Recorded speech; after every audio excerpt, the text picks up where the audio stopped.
Morning, folks. Thanks for joining our Zoom with Drew Allar this morning. As always, if you guys would use the raise hand function in the Zoom room and we can get the questions for Drew, go ahead. Tyler Donahue, start us off. Thanks, Matt. Good morning, Drew. How are you today? I'm doing good. How are you doing? I'm well, thanks. We heard from James Franklin yesterday and saying that Nick Singleton's getting closer to 100%. And he said that's pretty obvious. I think we can see that too. What does that do for your offense now as you look to wrap up the regular season and prepare for the postseason? If Nick is getting back closer to the guy that we saw earlier in the season after that midseason injury issue? Yeah, I mean, I think you kind of saw it on Saturday, really. Just the explosive plays he's able to create, find the end zone on a really good run, a really well blocked run as well. And the play right before it, breaking two tackles was a stiff arm. The gain like 15, 16 yards. So, you know, just getting him back to what he is or what he can be is going to be huge for us, just because of the explosive nature of him in the run game and also the pass game. I think you saw that a couple of times on Saturday too. Like he's really good pass catcher out in space, and anytime you're able to get him one on one in space, it's going to work out for you. For most of the time. And he was like the really the check down for me on most of those, besides the one into the flat. And he did a lot of positive things for us, and was able to keep us moving, especially in that 2 minute drill before the half ended. Rich Carcella. Morning, Drew. Thanks again for doing this.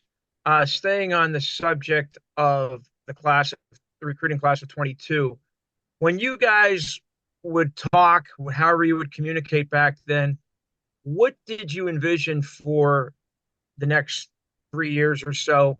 And how close are you coming to seeing that come to fruition? Yeah, I mean, I think our goals are pretty similar to like every single recruiting class in general, especially when we come here. Like we come here to win and develop on and off the field. But we came here to win games, and we've done a pretty good job of that, through our first 3 years together. I think we're really close in general as a team, not just a class. Just because we have a lot of depth. Been a lot of good classes here. It's not just the 22 class, but we have a lot of good classes and a lot of good leadership sprinkled throughout all the classes that are on the team right now. And as a team, I think we're very close to our goals, but we can't worry about that right now. It's about going 1-0 this week, and just doing everything in our power to improve on a daily basis, individually and as a team. So that's really our main focus right now. Greg Pickle. Hey, Drew, thanks for your time this morning. Yep, no problem.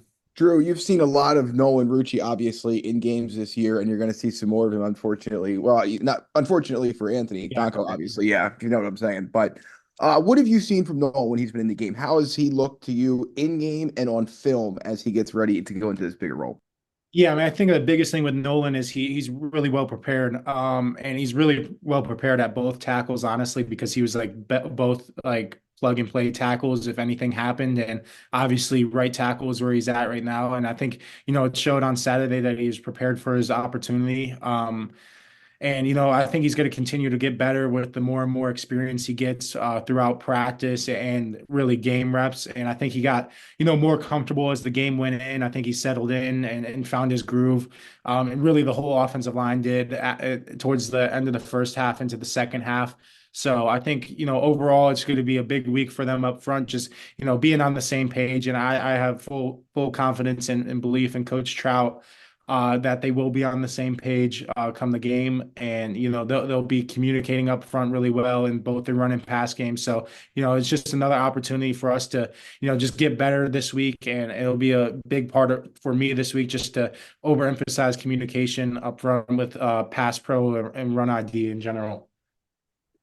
Johnny McGonigal.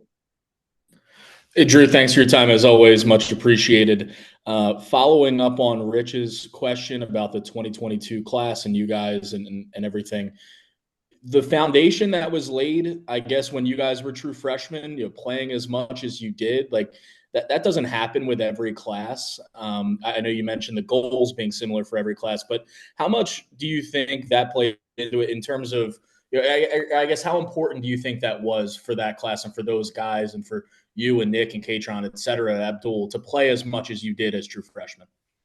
Yeah, I mean, I know for me, it was pretty important just because obviously being a quarterback and getting those reps in general was huge for my development and just my processing. And honestly, like I think we saw a lot of guys play. Like obviously Abdul had an instant impact.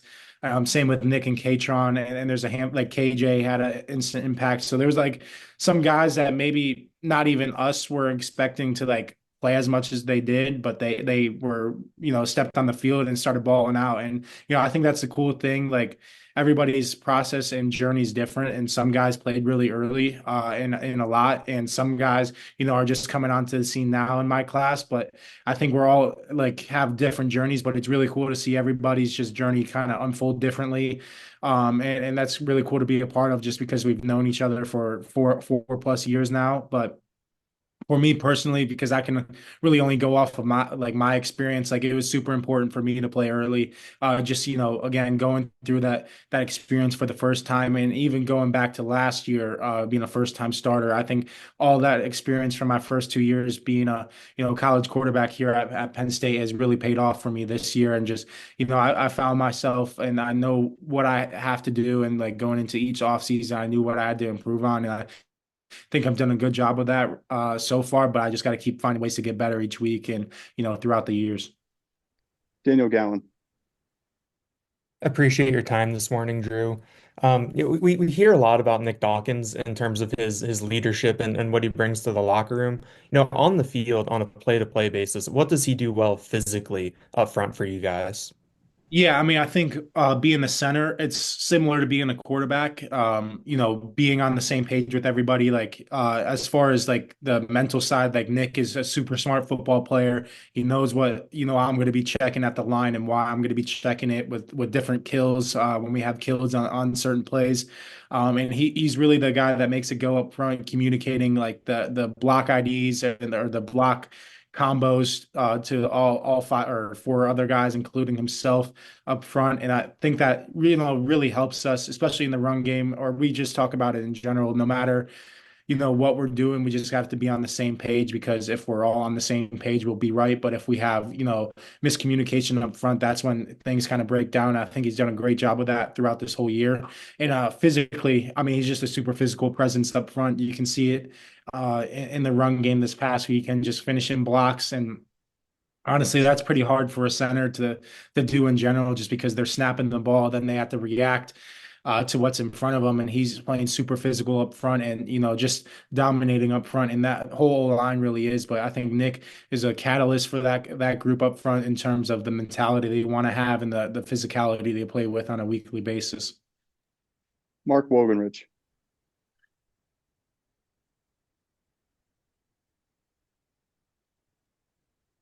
Sorry about that. Just got to the unmute. When Tyler Warren got up a couple of weeks ago and told the team that he wasn't sure he would ever play at Penn State, what did that moment sound like to you? How did that resonate with you? Second thing, I don't know if you've ever been asked about this on one of these calls. What are the records behind you, those frame records behind you? What do they represent? All right. So the frame records behind me. So I'm a huge, I like all genre of music, but my main genre is like rap or R&B. So my favorite artist is Drake. So I have a bunch of Drake vinyls. I got his older albums up there, and then to the left, I got one of my other favorite artists, Rod Wave. I'm a big Rod Wave guy. So honestly, my girlfriend got them for me for birthday or Christmas, and then that kind of started my collection. So I'm looking to add on to it soon. But then as far as the Tyler Warren part of the question, I think it kind of resonates with everybody because there's always certain points at people's careers where they're questioning, are they good enough, or things like that. And for a guy like Tyler that's had multi-year starter for us, and the impact that he's had, obviously this year everybody knows his impact, but the impact the last 2 years that he's been on the field has been a great impact for our success these past 2 years as well as this year. I think it's really good for guys to hear, especially young guys, maybe guys that thought they were going to come in and play earlier, and maybe it hasn't folded out or unfolded the way they wanted to, but sticking to the process and the routine, and just constantly chasing improvement and finding ways to get better will ultimately lead you to your goals and your dreams. And I know for me, like, it resonated with me in different ways. Like, obviously, I want to play as good as I can. And there was times in my past here that like I'm like questioning myself, but like listening to a guy like Tyler get up and say like he had doubts too, like it resonated with me, and I know it resonated with everybody in the room, even staff. So I think it was a really good message, and it was really cool to hear from a guy like Tyler to say that. Andrew Clay. Hey, Drew. It, this year, one thing we've seen from you is a lot more emotion on the sideline and on the field. Do you feel more comfortable showing that side of you, and and what makes you feel more comfortable being that guy?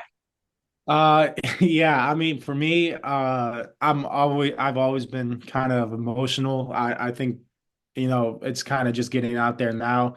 If you go back to, well, really my dad, since he was my youth football coach, he knows how emotional I was, and same with my mom. But really all my high school teammates and youth teammates growing up and youth coaches, like they know I'm pretty competitive, and I hate losing, and I hate playing bad. So I show it in different ways. But for me, I think it's just being comfortable in my own skin. And, I think I've shown it through my time here, maybe not in a game setting, but through practice and stuff. And I think I've, done a better job of channeling it a little bit. And as far as this Saturday, I think I have to do a better job of controlling it. Like, I think it's good to have for sure, like, because I'm just competitive by nature. Like, I want to go out and dominate every chance I step on the field, or every time I step on the field. But, it doesn't always shake out like that. But, it's just controlling it a little bit better. And I thought it was a great learning experience for me. I know how to handle it better, or like just handle it a little bit differently the next time if that happens again.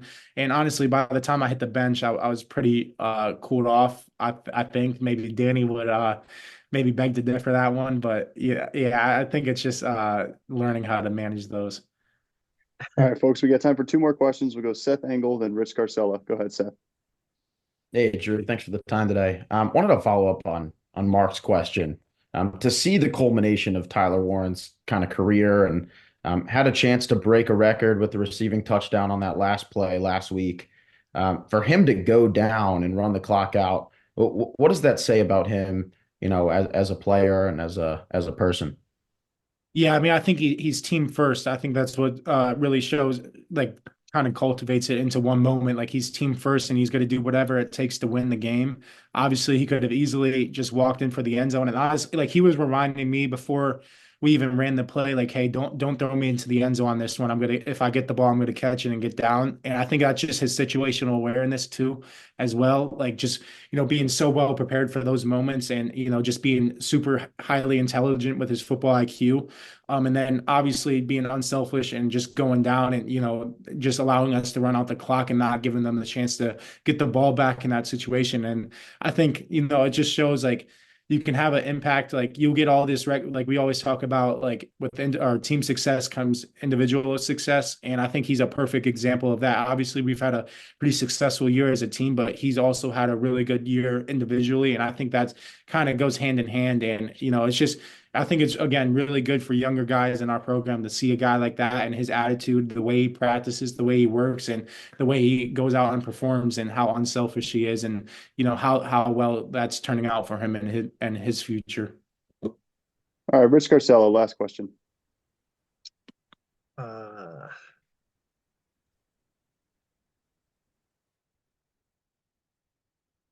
You're muted. Rich, I think you're muted. Sorry, now I'm There good we go, now. yep.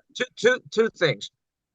Staying on Tyler, what do you remember from the first time you saw him? Did he stand out? Your first practice, anything like that? And secondly, what are you most thankful for? Yeah, the first question with Tyler, he was actually my official visit host, so I met him going into my senior year of high school. And the thing I remember is just him killing every recruit on the basketball court. Honestly, like, there was a couple times where he just dunked on guys, and I didn't know he was a lefty. And it was different going against. And it wasn't fair. It was like Tyler, Olu, and Doc versus a bunch of recruits. So it wasn't really fair. Like we couldn't get a rebound. But I think the thing that I'm most thankful for is just, my family in general. And that's like my immediate family, my sister, my parents, and their parents is like grandparents, and then also my family here at Penn State. Like I couldn't ask for a better situation to be in. I love playing for Coach Franklin. I love playing for Coach K and Danny and all my teammates. And then like I think just the family atmosphere we have here, it kind of cultivates itself into this week since we get to spend a little bit more time with each other since obviously it's our break from classes. There's no classes this week, and some families are able to come in. I think just the family atmosphere in general. And being able to spend time with your loved ones is the best part about this time of the year. And obviously the football part of it's pretty cool too, to get to spend time watching some football. Thanks, Drew. Thanks, folks.